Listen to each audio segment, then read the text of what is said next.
24 ঘন্টার মধ্যে শেখ বশিরউদ্দিনকে উপদেষ্টা পরিষদ থেকে অপসারণের দাবি জানিয়েছে ফ্যাসিবাদ বিরোধী বিপ্লবী ছাত্র জনতা। অন্তর্বর্তী সরকারের কাছে জনগণের প্রত্যাশা অনেক, তাই সংস্কার কমিশনগুলোকে দ্রুত কাজ শেষ করে নির্বাচন নিশ্চিত করার তাগিদ দেন বিএনপি মহাসচিব মির্জা ফখরুল ইসলাম আলমগীর। ছাত্র আন্দোলন নেতাদের তাহলে কাজ কি? ছাত্রদের 2 জন আগে উপদেষ্টা হয়েছে, গতকালকে একজন উপদেষ্টা হিসেবে শপথ নিয়েছেন, তারপরে সব জায়গায় আরো বিশেষ সহকারী আছে। তাহলে ছাত্র তো গভর্নমেন্টেরই পার্ট। তাহলে একদিকে এটাকে আরেকটা আওয়ামী লীগের জাতীয় পার্টির মতো, একদিকে সেনাবাহিনীর প্রধানের অনেক সমালোচনা করতেছে। তো এই বিষয়টা আমার কাছে একটু জটিল মনে হলো যে তিনি দোকানদারের সাথে যে একটু ভাবটাব নিছে, পুরো বাজারের যে দোকান কমিউনিটি আছে তারা সকলে মিলা বেধড়ক পিটুনি দিছে। বিতর্কিত কেউ যেন উপদেষ্টার দায়িত্ব না পায়, মির্জা ফখরুল। এবার বিএনপির মহাসচিব মির্জা ফখরুলের সকল ধরনের চাঞ্চল্যকর তথ্য ফাঁস, কঠিনভাবে ফেঁসে যাচ্ছেন। এইদিকে সেনাপ্রধান ওয়াকারুজ্জামানের গোপন তথ্য ফাঁস হয়ে গেছে এবং ডক্টর ইউনূসের সামনে মহাবিপদ। সমন্বয়করা তাকে 24 ঘন্টার টাইম দিয়েছে। বিস্তারিত রয়েছে আরও ভিডিওতে, আপনারা ভিডিওটি না টেনে সম্পূর্ণ মনোযোগ সহকারে দেখতে থাকুন। বিতর্কিত কেউ যেন উপদেষ্টার দায়িত্ব না পায়, মির্জা ফখরুল। তার মানে ছাত্রদের যেই আন্দোলন দাবি, তার সাথে কিছুটা সুর মিলিয়েছেন মির্জা ফখরুল। সম্প্রতি যেই উপদেষ্টা পরিষদ সম্প্রসারণ করা হয়েছে বা সরকারের আকার বাড়ানো হয়েছে, তাতে 3 জন উপদেষ্টাকে অন্তর্ভুক্ত করা হয়েছে। সেখানে 2 জনকে নিয়ে বেশ বিতর্ক, মোস্তফা সরোয়ার ফারুকী এবং শেখ বশিরউদ্দিন। তাদের ব্যাপারে বেশ বড় ধরনের এবং রীতিমতো মিছিল হয়েছে। হাসনাত আবদুল্লাহ, সার্জিস আলম যে সমস্ত কথা বলেছেন, যে যেখানে শেখ হাসিনাকে আমরা নামিয়েছি সেখানে যারা আছে তারা কোন হনু, এরকম একটি বক্তব্য দিয়েছে। বেশ খুবই কড়া ভাষায় যে বলছেন যে তাদের সঙ্গে আলোচনা না করে কেন নিয়োগ দেওয়া হলো, তাদের সঙ্গে আলোচনা করতে হবে। এই সরকার হচ্ছে ছাত্র জনতার আন্দোলনের ফসল, সুতরাং বিতর্কিত কাউকে দেওয়া যাবে না। এবং এই কথাও বলেছেন মোস্তফা সরোয়ার ফারুকীকে উদ্দেশ্য করে যে 2-1টি পোস্ট লিখেই উপদেষ্টা হওয়া যায় না। তো যাই হোক, এরকম একটি অবস্থার প্রেক্ষিতে যখন নাকি আলোচনা বেশ সরগরম হচ্ছে, সোশ্যাল মিডিয়াতে বক্তব্য আসছে যে উপদেষ্টা পরিষদের অনেকের ব্যাপারে কথা হচ্ছে, আরো এক্সিস্টিং যারা আছে তাদের মধ্যেও কারো, আর নতুন যারা এসছে তাদের মাহফুজ আলম বাদ দিয়ে বাকি 3 জনের মধ্যে 2 জনকে নিয়েই প্রকাশ্যে আলোচনা হচ্ছে। এবং শেখ বশিরউদ্দিনের ব্যাপারে বলা হচ্ছে শেখ আফিলউদ্দিন, অর্থাৎ আওয়ামী লীগের যে এমপি ছিলেন শেখ আকিজউদ্দিন মরহুম, তার সন্তান আফিলউদ্দিন, আর আফিলউদ্দিনের ভাই হচ্ছে শেখ বশিরউদ্দিন। তাকে কেন করা হলো?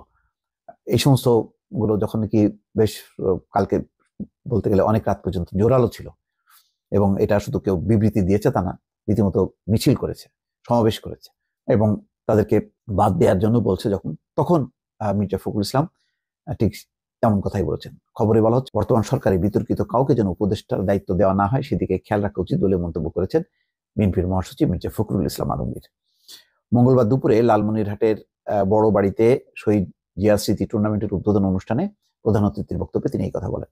মির্জা ফখরুল বলছেন, এই সরকার এসেছে একটি সংকটময় মুহূর্তে। ছাত্র জনতার আন্দোলনের মাধ্যমে সংস্কার কাজ সম্পন্ন করতে অন্তর্বর্তীকালীন সরকারকে যৌক্তিক সময় দিতে হবে, সহনশীলতা দেখাতে হবে। সব সমস্যা রাজনীতিতে না গিয়ে আলোচনার মাধ্যমে সমাধান করা উচিত। আমাদেরকেও সহনশীল হতে হবে যাতে সুন্দর ও শৃঙ্খলভাবে দেশের সব সংস্কার কাজ সম্পন্ন করতে পারে। এটাও আবার তিনি বলছেন যে আবার সব কাজে বিরোধিতা করা ঠিক না, তাদেরকে সময় দিতে হবে এবং সহনশীলতা প্রদর্শন করতে হবে।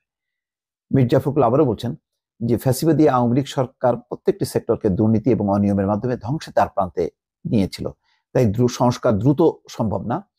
যৌক্তিক সময় দেওয়া হলে সংস্কার অর্থ পরিপূর্ণ হবে। বিগত ফ্যাসিবাদী আওয়ামী লীগ সরকার বিএনপিকে ধ্বংস করার জন্য সব ষড়যন্ত্র করেছে, অত্যাচার করেছে, নির্যাতন করেছে। যাই হোক, এখন এই বক্তব্যের মধ্যে মূল বক্তব্য হলো যে উপদেষ্টা পরিষদ নিয়ে একটা বিব্রতকর অবস্থা অন্তর্বর্তী সরকারের জন্য। এই যে মানছে না, এর ফলে একটা প্রশ্নবিদ্ধ হচ্ছে। আর বর্তমান যে অন্তর্বর্তী সরকার, তার তো কোনো রাজনৈতিক দল নেই, তার ভরসা হচ্ছে ছাত্র জনতা এবং বিশেষ করে বৈষম্য বিরোধী ছাত্র আন্দোলন, বিএনপি, জামাত, তাদের উপর ভর করে। এখন তারা যদি অসন্তুষ্ট হয় তাহলে মুশকিল হবে যে সামনের দিন এগোনো।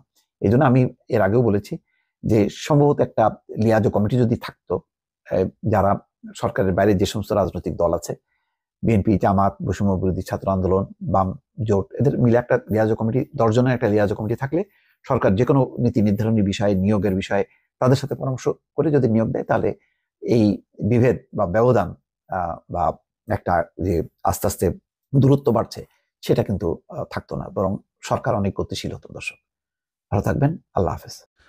ছাত্র জীবন বা ছাত্র বয়সটা আসলে একটু ডিফারেন্ট। তবে বাংলাদেশের ইতিহাসে আমার ধারণা যে 1971-এর পর অথবা 1952 সালের পর ছাত্রদের এতটা আধিপত্য অথবা ছাত্র জিনিসটা যে একটা পাওয়ার, এটা বাঙালি জাতি নতুন করে দেখেছে। তবে মাঝে মাঝে অতিরিক্ত করতে গেলে কিন্তু ঝামেলাও তৈরি হচ্ছে।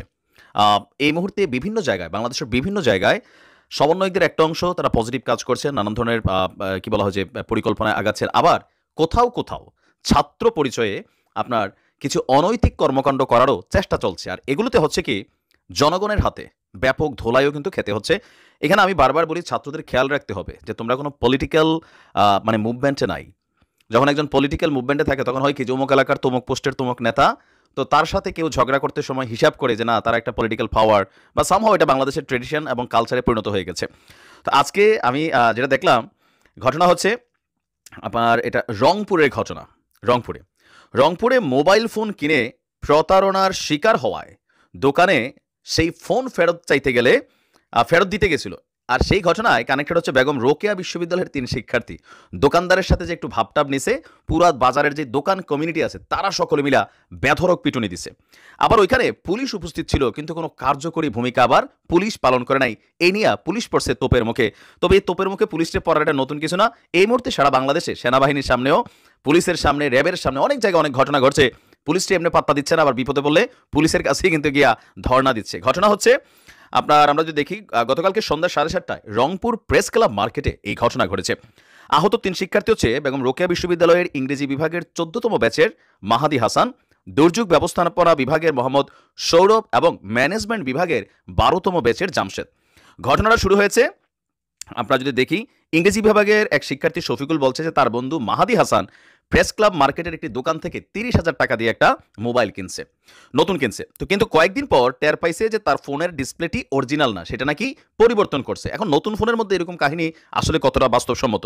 পরে সেই দোকানে গিয়া ফোনটি পরিবর্তন করে অন্য আরেকটি ফোন চান। তো কোনো দোকানদারই তো এটা দিবে না, এটা খুবই স্বাভাবিক। কিন্তু দোকানদার অন্য ফোন দিতে রাজি হয়নি, এটি স্বাভাবিক। পরে বলছে যে এক কাজ করেন, আপনি আমাকে এখানে 20% টাকা কাইটা বাকি টাকা আপনি আমার দিয়ে দেন। তো সেটা তো দোকানদার রাজি হয় নাই।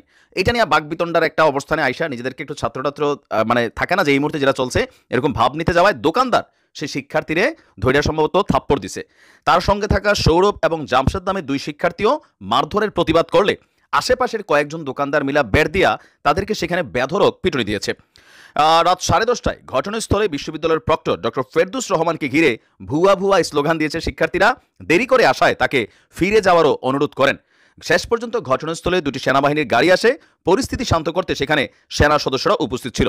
এই ঘটনায় রাত 9:30টার আপনার প্রেস ক্লাবের সামনে জড়ো হয়ে রাস্তা অবরোধ করে শিক্ষার্থীরা। এগুলো মানুষ পছন্দ করে না।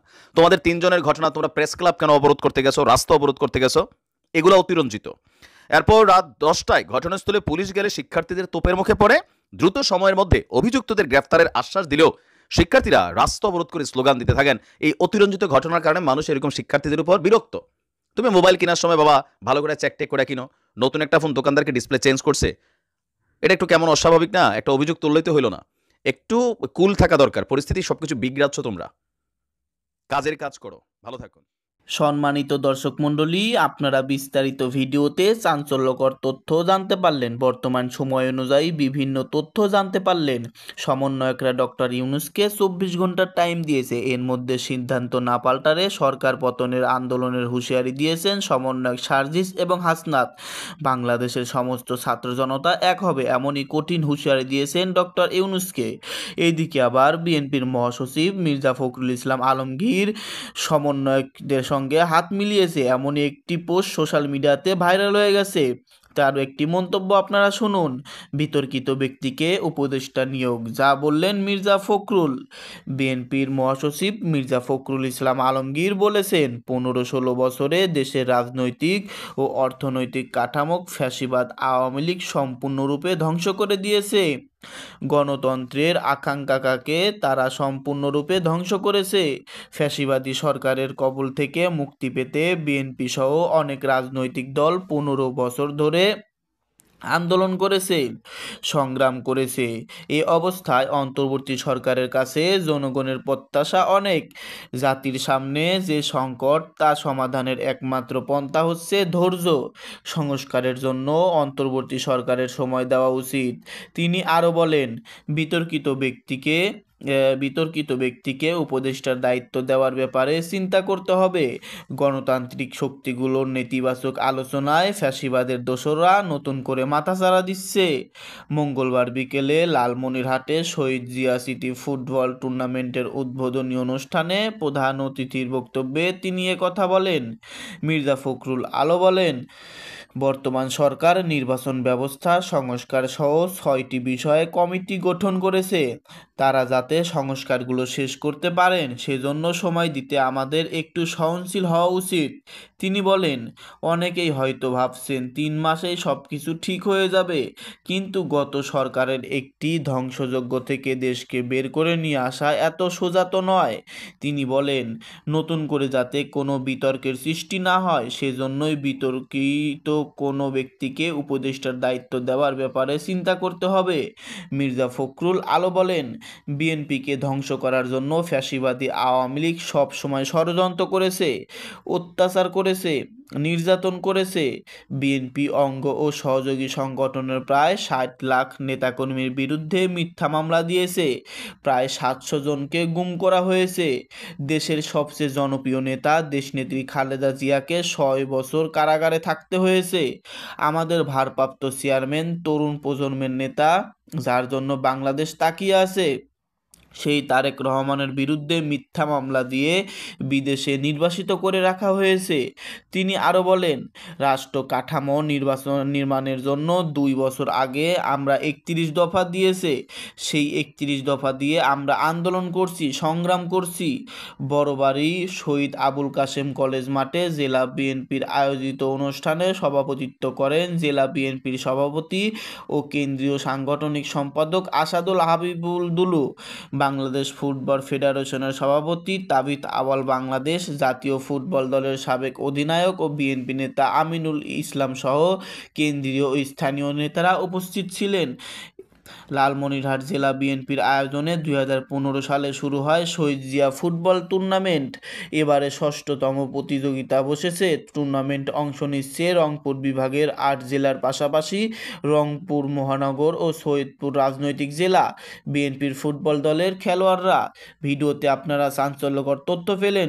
এই বিষয়ে যদি আপনারা কিছু বুঝতে পারেন এবং আপনাদের যদি মতামত থাকে ভিডিওর কমেন্ট বক্সে নিশ্চিন্তে জানিয়ে দিতে পারেন। আর চ্যানেলে নতুন হলে অবশ্যই সাবস্ক্রাইব করবেন। সকলেই ভালো থাকবেন, দেখা হবে আবারও নতুন